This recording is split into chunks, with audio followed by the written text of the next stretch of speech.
What if the things you've been warned about your entire life are real? Tonight we're diving deep into 3 chilling tales that will make you question what lurks in the dark.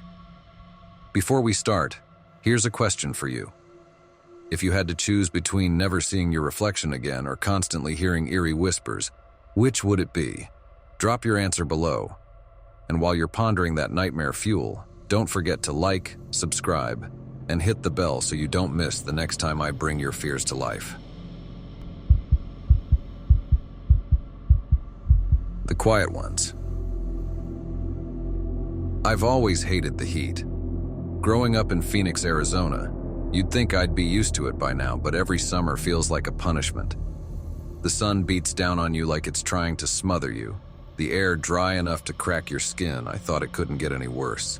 My name's Tom Fletcher. I've been a journalist for the Phoenix Chronicle for the better part of 10 years. Usually I cover local politics, city developments, stuff that doesn't make it past the front page of the community section. But about 2 weeks ago, I got a tip about something strange happening in the outskirts of the city, near a small farming community called Blackwater. People were dying out there, but not from anything you'd expect.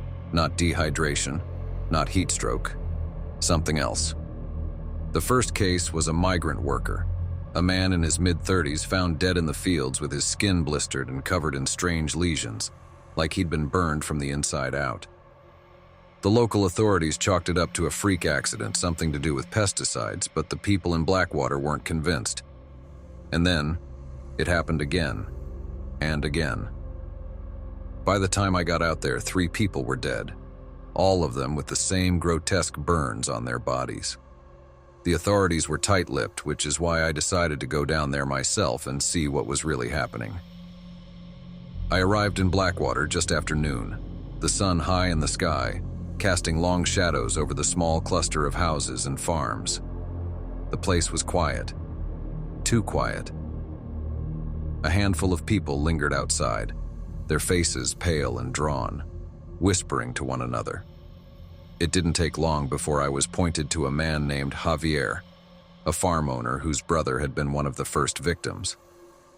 Javier lived in a small rundown house at the edge of his property. When I knocked, he answered the door cautiously, his eyes red and puffy from lack of sleep. "You the reporter?" he asked, his voice rough. "That's right. I just want to ask a few questions about what's been happening here," I said, trying to sound reassuring. Javier hesitated for a moment, then stepped aside to let me in. The house smelled of stale air and anxiety. He led me to a small kitchen table where a cup of cold coffee sat, forgotten. "You're wasting your time," he said, sitting down heavily in the chair opposite me. "Ain't nobody gonna believe what's happening out here." "Try me," I said, pulling out a notepad. "I've heard rumors, but I need to know the truth."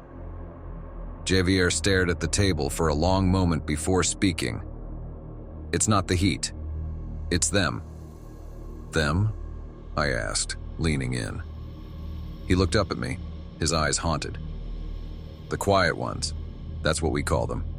They come when the sun is at its hottest, when everything's still. You don't hear them, don't see them, until it's too late." I frowned. "What do you mean by quiet ones? People? Animals?" Javier shook his head. "No, not people. Something else. They look like us, but they're not human. They move through the air like shadows, invisible until they want you to see them. And when they touch you, the heat, it burns you alive." A chill ran down my spine despite the oppressive heat outside. "And you've seen these things?" "I've seen what they do," Javier said, his voice low. "My brother, he was one of the first. Found him in the fields. His skin burned off in places like he'd been set on fire from the inside. No flames, no sign of a struggle. Just gone." I sat back, trying to make sense of it. People dying from burns without any fire, strange figures that could appear and disappear at will. It sounded like something out of a horror movie. But the look in Javier's eyes told me he believed every word. "Why hasn't anyone done anything about it?" I asked. "The police, the city. Someone has to know what's going on." "They know," he said bitterly, "but they won't do a damn thing. They're scared. They don't understand what's happening and they don't want to. Easier to pretend it's just bad luck, that it's the heat. But we know better. We've always known." That night I decided to stay in Blackwater. I wasn't sure what I was expecting to find, but I had to see it for myself. Javier offered to let me stay in his guest room, and I accepted.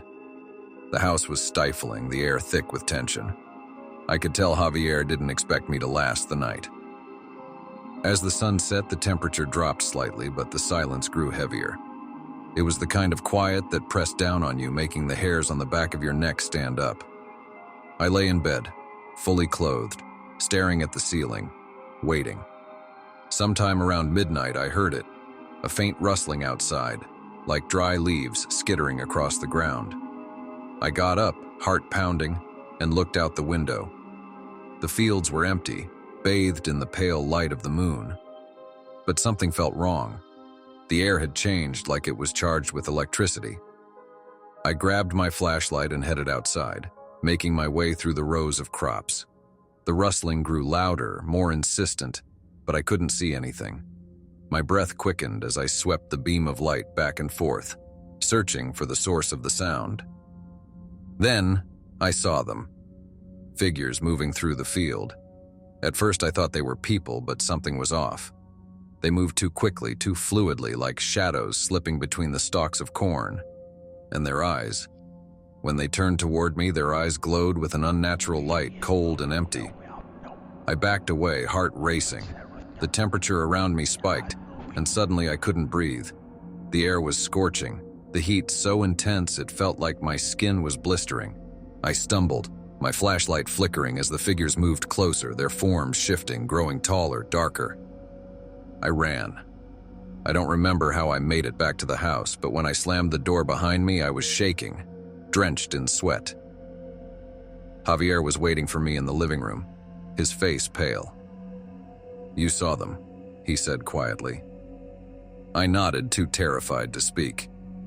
"They'll be back," he warned. "They always come back." I left Blackwater the next morning, but I couldn't shake the feeling that something was following me. I tried to write about what I saw, tried to warn people, but no one believed me. The deaths were swept under the rug, blamed on freak accidents or the heat wave. But I know the truth. The quiet ones are still out there, waiting for the hottest days, when the air is still and the sky is clear. They move like shadows, invisible until they want to be seen. And when they touch you, the heat will burn you alive.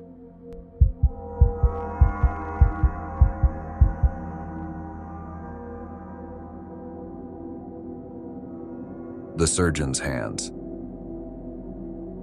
It's funny how you get used to things in the medical field. Blood, broken bones, the dull thud of a heart monitor flatlining. After a while, it all starts to blur together. You see so much, you start to lose touch with what's normal and what isn't. But I never got used to what happened that night. I don't think I ever will. My name is Dr. Matt Barnes, and I'm a surgeon at Lakeshore Medical Center in Cleveland. I've been in the game for years, long enough to know that not every patient makes it, no matter how good you are or how hard you try. But for the past month, things had been different. Patients weren't just dying, they were being butchered. It started with small mistakes, procedures that went wrong, accidents in the OR that no one could explain. A healthy patient would come in for routine surgery and something would happen. They'd bleed out unexpectedly, or their organs would be damaged in ways that made no sense. At first, we thought it was just bad luck. It happens. Surgery is never without risks. But when the deaths kept piling up, I started paying attention. It wasn't just bad luck. It was something more. The first time I saw it happen was during a routine appendectomy. I was assisting Dr. Alan Rivers, one of the top surgeons at Lakeshore. The guy was practically a legend. Steady hands, always in control. The patient was a 23-year-old woman, perfectly healthy except for a nagging appendix that had to come out. Everything was going smoothly. Rivers had the appendix in his hands, about to remove it when something changed. His hands started shaking just a little at first. I thought it was fatigue, but then they started trembling violently, like he couldn't control them. "Alan," I whispered, trying not to alarm the rest of the team. "You okay?" He didn't respond. His eyes were fixed on the patient, but it was like he wasn't seeing her anymore. His hands jerked, and before I could stop him, he plunged the scalpel into the patient's abdomen, over and over again, like he was in some kind of trance. "Alan, stop!" I shouted, grabbing his wrists, but it was too late.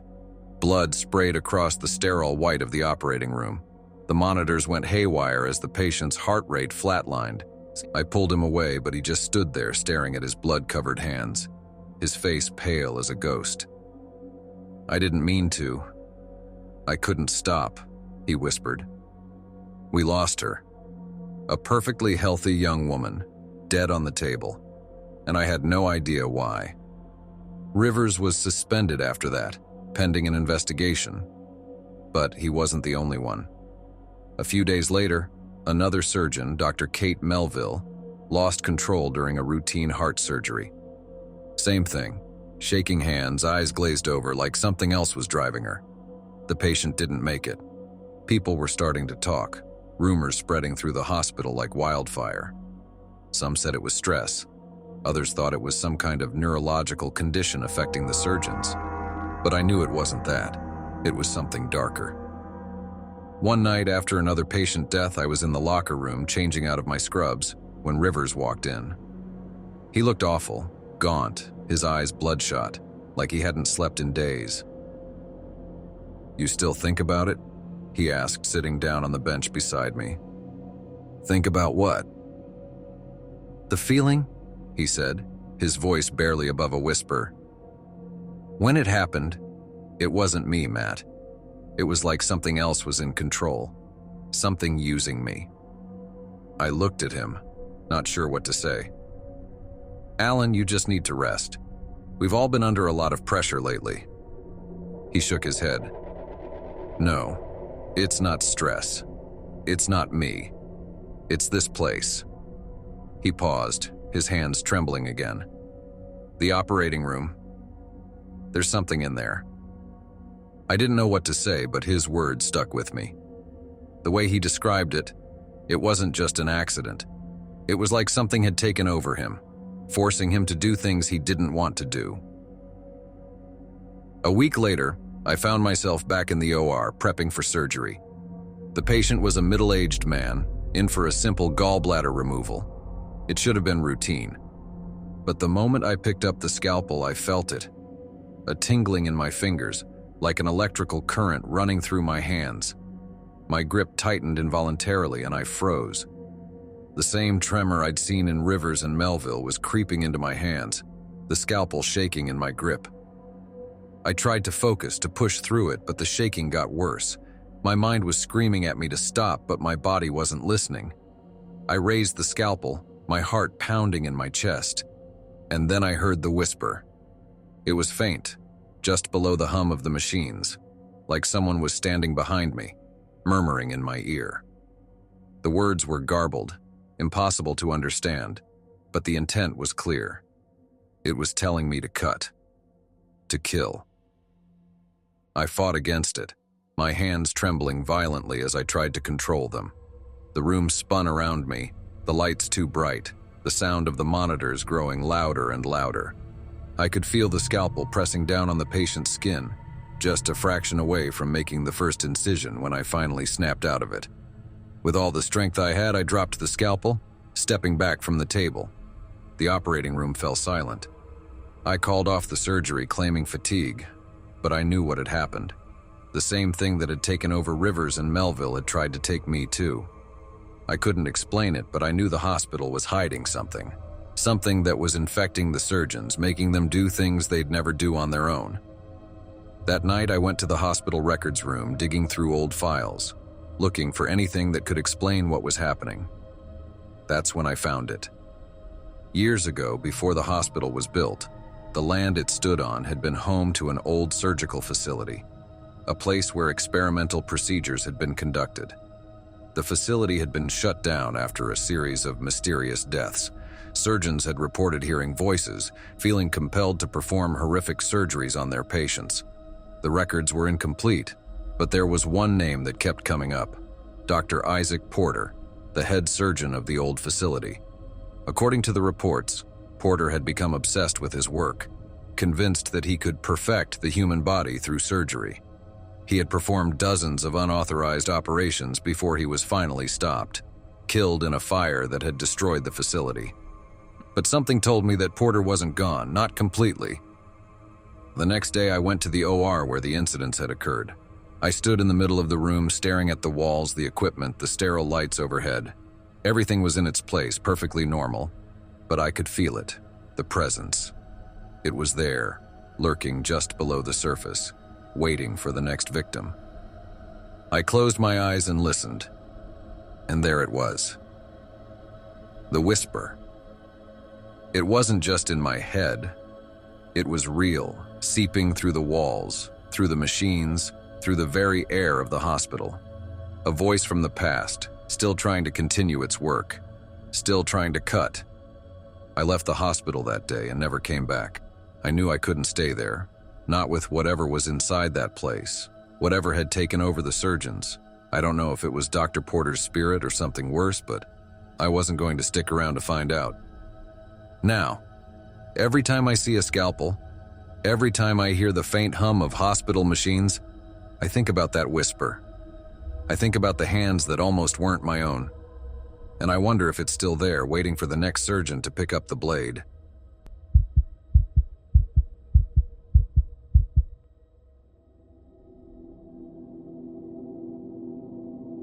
The swarm. I never thought I'd end up working for the Phoenix Pest Control Department, but life has a way of taking you to unexpected places. What was supposed to be a temporary job became a permanent one after a few months. It wasn't glamorous, but it paid the bills. And in a city like Phoenix, pests were a constant problem. From scorpions to termites, I thought I'd seen it all. But nothing prepared me for what I found out near the old industrial district last summer.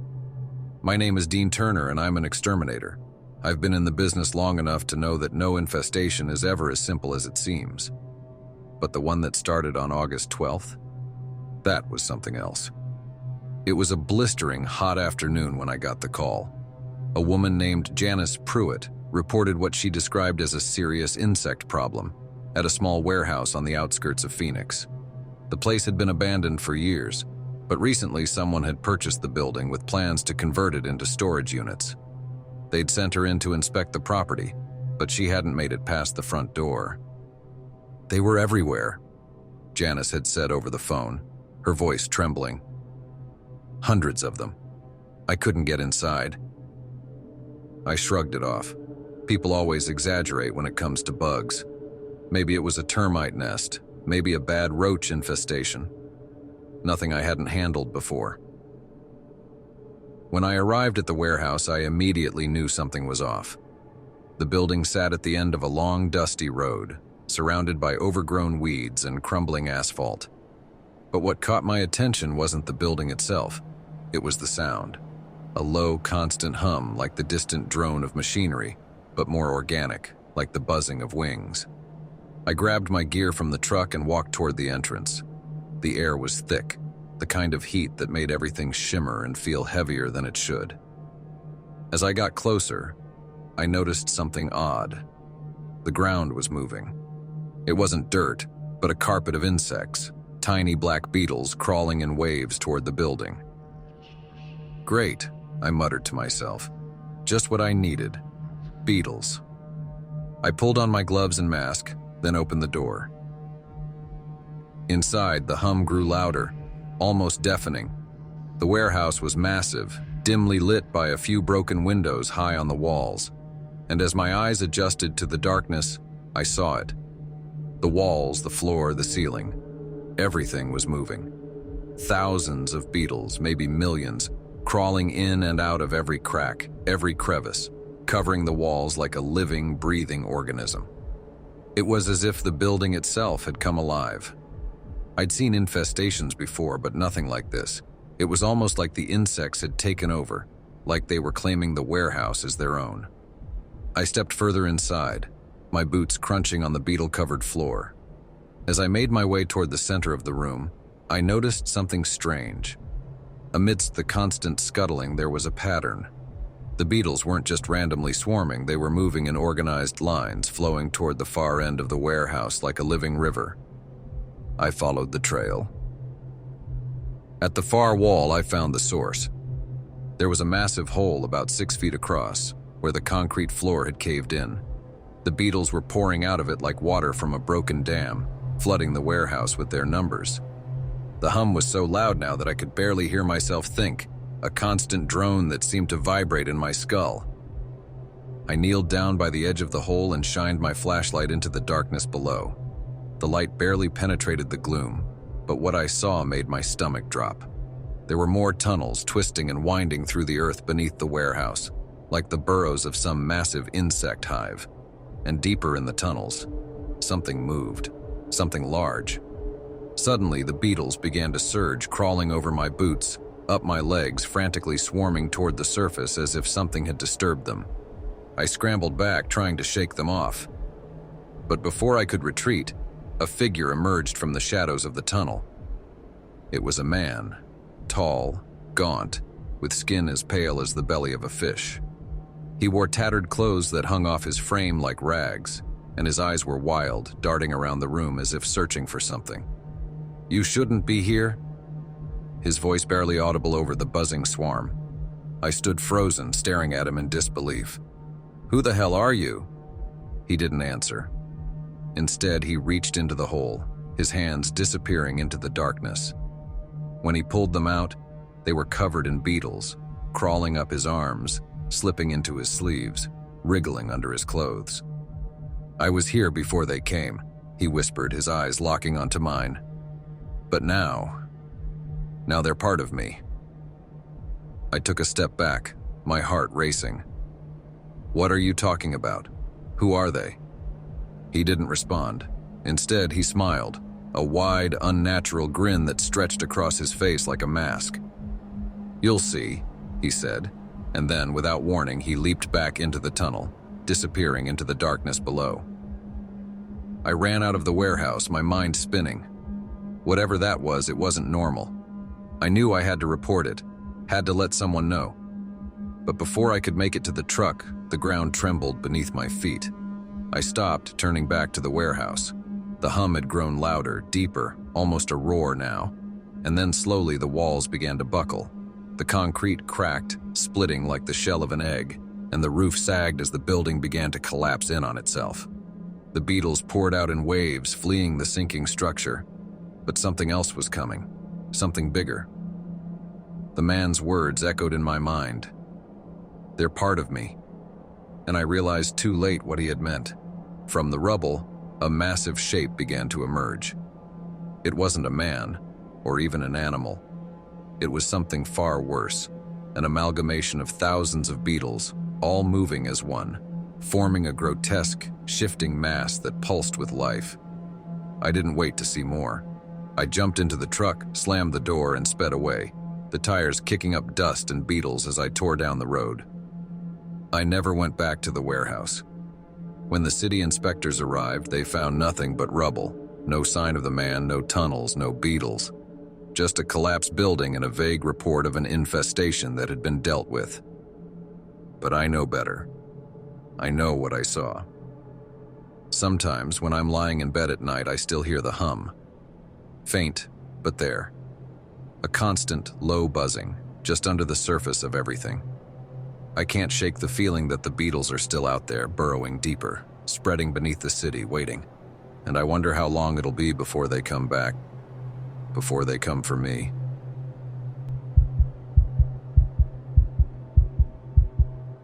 And that's it for tonight's unsettling journey into the unknown. If you're still here, congratulations, you've made it through.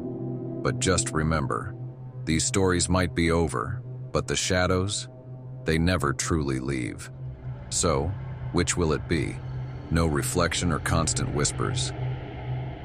Let me know in the comments, and I'll be checking to see how brave you really are. If you enjoyed this dive into darkness, make sure to like the video, hit that subscribe button, and ring the bell. That way, you won't miss the next time we uncover more tales that will leave you wondering what's lurking just out of sight. Until then. Sleep with the lights on.